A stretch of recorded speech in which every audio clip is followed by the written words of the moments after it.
پہلی بات یہ واقعہ اس وقت کا ہے کہ جب یہ فقہی حکم نہیں آیا تھا، اور دوسری بات یہ ہے کہ بہرحال وہ انسان اس مسئلے سے جاہل تھا، تو پیغمبر اسلام نے کیا اس سے ارشاد فرمایا؟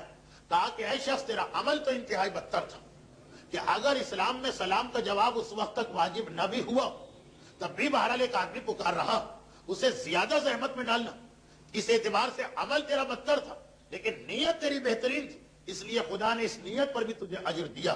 لیکن بہرحال یہ مسئلہ اس وقت تک جب تک کہ فقہی حکم نازل نہیں ہوا۔ تو اب اس زمانے کے لوگ فقط ایک دعا ہم کو رسول کی جانب سے مل جائے اس کے لیے اتنے جتن کیا کرتے ہیں، اور اگر واقعاً کوئی ہدیہ اور تحفہ مل جائے بارگاہ رسالت و امامت سے ہمارے لیے کوئی تحفہ آتا، اس سے زیادہ برکت والی کوئی چیز نہیں۔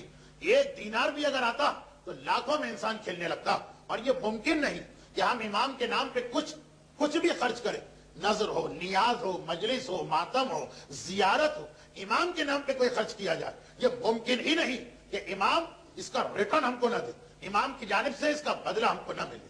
لیکن بس ایک بات کا خیال رکھنا، اور وہی جو ہمارے یہاں سب سے زیادہ غلطی ہو جاتی، وہ یہ کہ بس اس بات کو ذہن میں رکھتے ہوئے امام کی خدمت میں تحفہ بھجوانا کہ جو چیز ہم بھجوا رہے ہیں وہ وہاں تک پہنچ جائے، ایسا نہ ہو کہ راستے ہی میں وہ غائب ہو جائے، ایسا نہ ہو کہ امام کے ہاتھوں تک وہ نہ پہنچ پائے، جب وہاں پہنچے گی نہیں تو وہاں سے بدلہ بھی نہیں آئے گا۔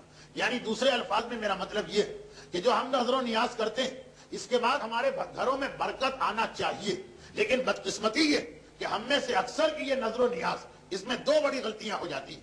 ایک نظر و نیاز کے موقع پر، وہ غلطی پچھلے ہفتے آپ نے سنی، اور ایک اس سے پہلے نظر و نیاز کی تیاری کے دوران۔ اور یہ کیا غلطی، بلکہ اپنی قربانی کو، اپنے تحفے کو اس قابل بنانا کہ خدا قبول کر لے۔ اور اس قابل بنانے کا ایک مطلب تو یہ ہے کہ آدمی متقی، اور دوسرا مطلب کیا ہے؟ معصوم سے پوچھا گیا کہ خدا نے آخر ایک کا تحفہ قبول کیوں کیا، ایک کا رد کیوں کیا؟ تو کہا اس لیے کہ حابیل نے جب وقت آیا کہ قربانی دینا تو اپنے جانوروں میں یہ دیکھا کہ سب سے بہترین کیا جو راہ خدا میں دیا جائے، اور قابیل نے دیکھا کہ سب سے زیادہ بیکار کیا کہ جسے ویسے ہی کوڑے میں پھینکنا تھا، چلو اللہ کے نام پہ دے دو۔ یہ فکر کا فرق آ گیا۔ یہاں پہ ہمارے سامنے دو فکر ہے، دو فکریں ہیں۔ ایک یہ کہ جب انسان کو راہ خدا میں دینا ہوتا تو ایک آدمی یہ چاہتا کہ میں اپنے مال کا، اپنی جائیداد کا بہترین سے بہترین راہ خدا میں پیش کروں، اور ایک فکر یہ ہے کہ دینا تو ہے، بچنا تو نہیں، بھاگنا تو نہیں، لیکن وہ چیز راہ خدا میں دو جو اپنے کسی کام کی نہ ہو، ویسے ہی بیکار ہے، ٹوٹی پھوٹی ہے، اٹھا کے کسی کباڑی کے ہاتھ میں فروخت کرنا، تو معاذ اللہ خدا سے بہتر کون ہے، اسی کو دے دو۔ ایک یہ فکر آئی اور ایک وہ فکر آئی۔ اللہ کے یہاں قبولیت کس کی ہے کہ جو اپنی بہترین عزیز ترین شے راہ خدا میں دیتا، اور اللہ کے یہاں کس کا عمل رد ہے کہ جو بدترین چیز کو راہ خدا میں پیش کر رہا ہے۔ نہ صرف یہ کہ رد، بلکہ اس کے بعد وہ انسان ایسا ہوتا کہ قیامت تک کے لیے لعنتوں میں اولیت قابیل کو حاصل ہوئی۔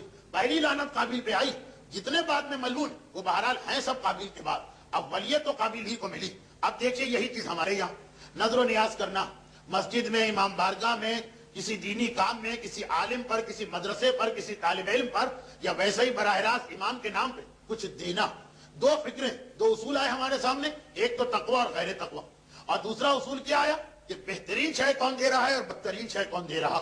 اچھا بہترین اور بدترین کسے کہتے ہیں؟ یہ سوال لوگ کہتے ہیں کہ واہ آج کل ہم بہترین چیزیں دیا کرتے، پہلے زمانے میں لوگ وہ میٹھی ٹکیاں رکھ دیتے تھے نظر و نیاز میں کہ کھائی بھی نہ جائے، اب بریانی ہے، اب قورمہ ہے، اب حلیم ہے، اب ایک سے ایک ٹیسٹی، ایک سے ایک لذیذ، ایک سے ایک معاشرے کی پسندیدہ غذا اس کے اوپر لا کے رکھی جاتی۔ وہ پہلے زمانے کے معاذ اللہ سوکھے سوکھے دسترخوان سے کہ آدمی فقط چک کے اٹھ جاتا تھا، آج دنیا کی ہر نعمت کو لا کے رکھا۔ تو ہم تو حابیل کی سنت پہ چل رہے ہیں کہ اپنے مال سے بہترین بریانی پکاتے ہیں، اور بہترین مثلا کھچڑا، بہترین دال، جو کچھ بھی ہر چیز سپرلیٹو ڈگری والی تیار کرتے، ہم حابیل کی سنت پہ عمل کر رہے ہیں۔ جی نہیں، اس کا نام بہترین نہیں۔ بہترین اس کا نام نہیں ہے کہ آپ نے بجائے میٹھی ٹکیا کے مثلا بریانی تیار کر، یا کھیر کے بجائے کہ جو لوگ کم کھاتے ہیں مثلا گاجر کا حلوہ آپ نے لا کے رکھ دیا کہ جو لوگ زیادہ شوق سے کھاتے ہیں، یہ بہترین نہیں۔ بہترین اور بدترین کا معیار کچھ اور۔ حدیث امام پیش کرنے کے بجائے ایک واقعہ پیش کر دوں جو ایک ایسی شخصیت کا جو احادیث امام پر ہم سب سے زیادہ معرفت رکھتا تھا۔ یہ واقعہ آپ اکثر علماء سے سنتے، لیکن میری تقریر اس نقطے پہ آ گئی کہ غالباً اس واقعے سے بہتر کوئی واقعہ اس وقت ہو ہی نہیں سکتا کہ حابیل کی سنت یہ ہوئی کہ راہ خدا میں بہترین چیز دو، قابیل کا طریقہ یہ ہوا کہ جو چیز ویسا ہی سڑ رہی وہی اٹھا کے راہ خدا میں دے دو۔ مرحوم مولانا غلام عسکری صاحب علی اللہ مقامہ کا جملہ کہ میں اکثر مجالس میں پڑھتا رہتا تھا، مرحوم کہہ رہے کہ دیکھیے علم دین واجب ہے، علم دین لازم ہے، یہ واجب کفائی ہے۔ آپ اپنی اولاد میں سے کسی کو ڈاکٹر بناتے ہیں، کسی کو انجینئر بناتے ہیں، تو اسی طرح سے آپ کسی کو عالم بھی بنائیے۔ خیر معاشرے پہ کیا اثر ہو، ٹس سے بس نہیں ہوتا ہے معاشرہ۔ لیکن ایک دن ایک مرد مومن میرے پاس اپنے بیٹے کو لے کے آ گیا، کہا کہ مولانا میں آپ کی تقریر سن کے بڑا متاثر ہوا، اور یہ میرا بیٹا حاضر ہے آپ کے لیے، جو آپ کا مدرسہ ہے داخل کیجیے اور اسے عالم بنائیے۔ مولانا کہتے بڑی خوشی ہوئی، کسی پہ تو اثر ہوا میری بات کا۔ اگر ایک مرتبہ پوچھ لیا کہ بہرحال کس چیز نے آپ کو سب سے زیادہ شوق دلایا کہ اپنے بیٹے کو عالم بنا، تو اس کا جواب کیا تھا؟ خیر اس کا جواب تو جو کچھ ہو میں اپنے الفاظ میں یہ کہہ رہا ہوں، اس کا جواب کیا تھا؟ مولانا پوچھ رہے ہیں کس چیز نے آپ کو شوق دلایا، کس چیز نے آپ کو انکریج کیا کہ آپ بیٹے کو عالم بنا؟ کیا جواب ہوگا؟ ثواب۔ کیا جواب ہوگا؟ عالم کی اہمیت۔ کیا جواب ہوگا؟ امام کے یہاں جو مرتبہ ہے ایک عالم اور اس کے گھر والوں کا۔ لیکن ایک جواب کیا تھا؟ بیٹے کی نالائقیت۔ اتنا نالائق بیٹا تھا جس نے مجبور کر دی کہ مولانا میں نے اس بیٹے کو ہر لائن میں ڈالا، پڑھانا چاہا تو پڑھنے سے انکار کیا، کام سکھانا چاہا تو کام کرنے سے انکار کیا، کسی لائن میں یہ فٹ نہیں ہو رہا تو میں نے سوچا کہ اس کو عالم ہی بنا لو، کسی نہ کسی طرح اپنا گزارا کر لے گا۔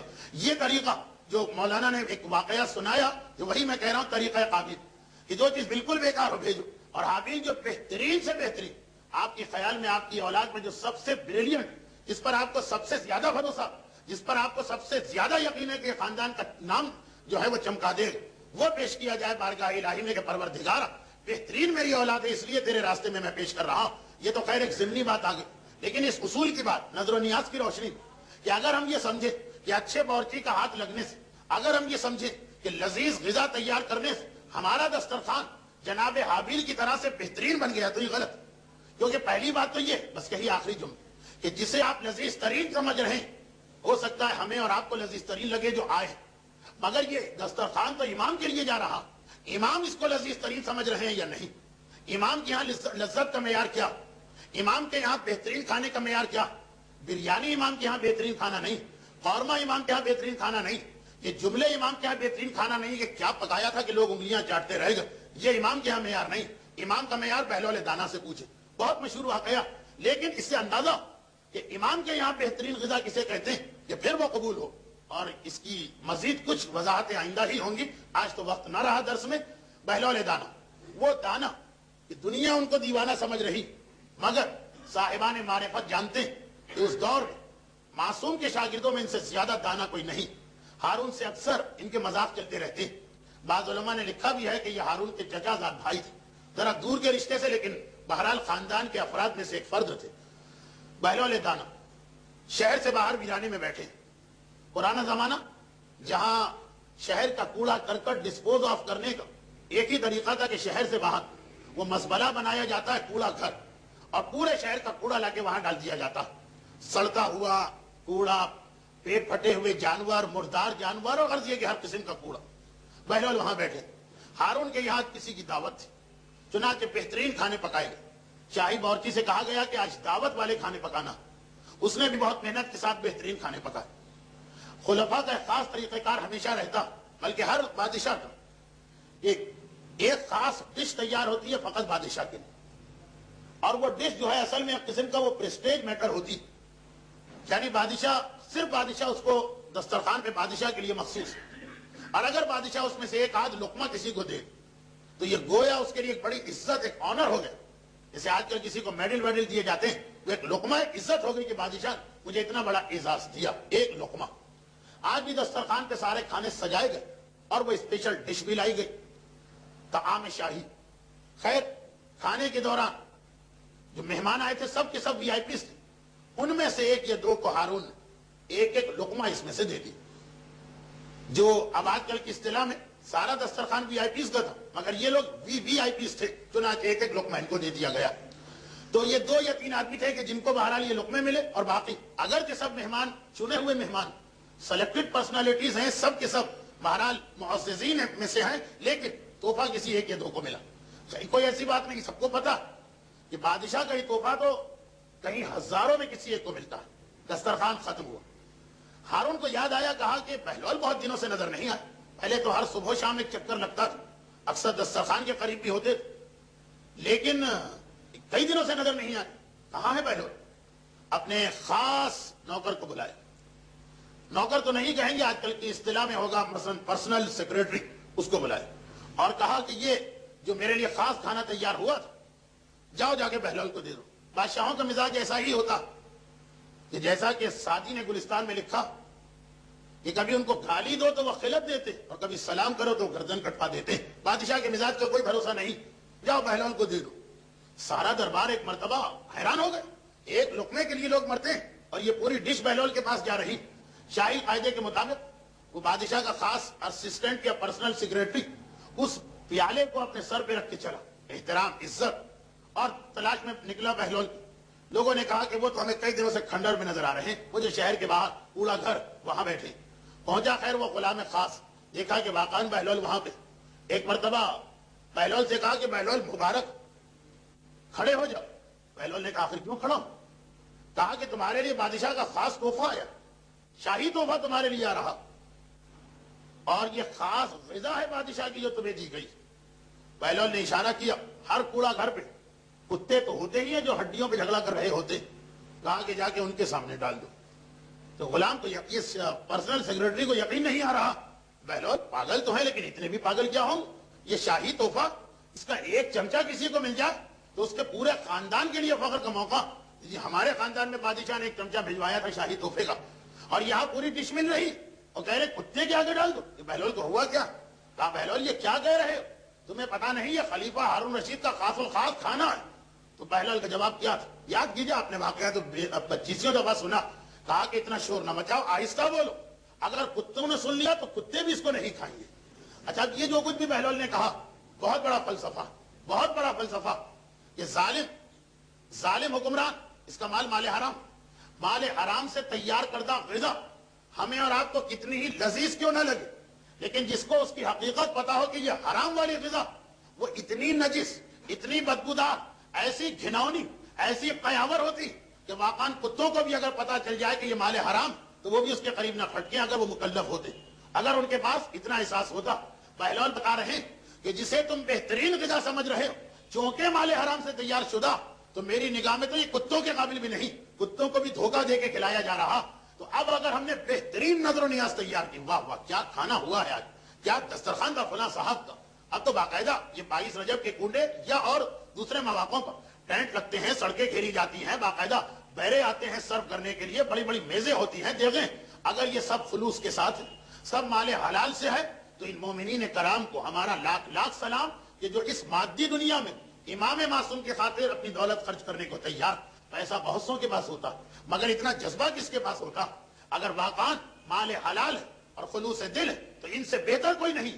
لیکن اگر یہ مال حرام سے تیار شدہ، چاہے ہم کو معلوم نہ، یعنی ہم یہ نہیں سمجھ رہے ہیں کہ یہ امام کو تکلیف پہنچائے گا، ہم نے تو اپنے اعتبار سے بڑی محنت کی، لیکن اگر وہ نظر و نیاز مال حرام سے تیار شدہ تو یاد رکھیے امام کی نگاہ میں وہ ایسی بدبودار، وہ ایسا مردار آپ نے تحفہ بھجوایا، وہ آپ نے ایسا نجس تحفہ بھجوایا، ایسا قیاور تحفہ بھجوایا کہ امام معصوم بجائے اس کے کہ اسے تحفہ سمجھے، کوئی تعجب نہیں کہ یہ توہین امام بن جا، یہ نجس ترین چیز جو کتوں کے قابل بھی نہیں، اور تم بارگاہ پروردگار میں بھجوا رہے، تم بارگاہ رسالت میں بھجوا رہے، تم بارگاہ امامت میں بھجوا رہے۔ تو نظر و نیاز کرنا جتنا برکت دلوانے والا عمل، انتہائی بابرکت اعمال میں سے ایک، آپ کے گھر کی قسمت بن سکتی، سارے دلدر، ساری پریشانیاں، ساری مصیبتیں دور ہو سکتی اگر ہماری ایسی نیاز ہوئی جو خدا اور امام نے قبول کر لی۔ مگر اس میں سے ایک بات کا خیال رکھنا ہے جو ہمارے یہاں بڑی لاپرواہی ہو رہی، اور سب کے لیے تو نہیں کہا جا سکتا، مگر مشاہدے میں یہ ضرور آیا کہ جتنا زیادہ جس کے پاس حرام ہوتا اتنا ہی شاندار و عالیشان اس کا دسترخوان بھی ہو جاتا۔ ہاں ایسے لوگ بھی ہیں جو مال حرام سے بہترین دسترخوان پیش کرتے ہیں، لیکن اکثریت کی میں بات کر رہا ہوں۔ تو ایسی نظر و نیاز جو مال حرام سے خدمت امام میں پہنچائی جا رہی، خود ہی آپ سوچیں کیا یہ امام کی شان کے مطابق، کیا امام اس سے راضی اور خوش ہو سکتے ہیں؟ اگر اس کی وجہ سے امام ہمارے گھر پہ عذاب بھی بھجوا دیں تو تعجب نہیں، مگر بہرحال ہیں وہ رحمت للعالمین کی اولاد، بہرحال ہیں وہ دنیا کے شریف ترین اور کریم ترین انسان، اس لیے ہمارے اس غلط تحفے کے باوجود امام اس کو نظر انداز کر دیتے ہیں۔ مگر اس کا مطلب یہ نہیں کہ ہم اپنی غلطیوں پہ اصرار کریں۔ چنانچہ جو فطرے کے بارے میں مسئلہ لکھا ہے کتابوں، یہ فطرے کی پہلی شرط یہ ہے کہ مال حلال سے ہو۔ اگر آپ کے پاس مال حلال نہیں، مال حرام ہی، تو کسی سے قرضہ لے کے آئیے حلال اور اس سے فطرہ دیجئے۔ وہی اصول نظر و نیاز پر بھی مکمل اسی طریقے سے منطبق ہے جس طرح امام خمینی اور آغا خوئی نے اپنی کتابوں میں لکھا۔ اور بس اسی کے ساتھ میری آج کی گفتگو اختتام کو پہنچی۔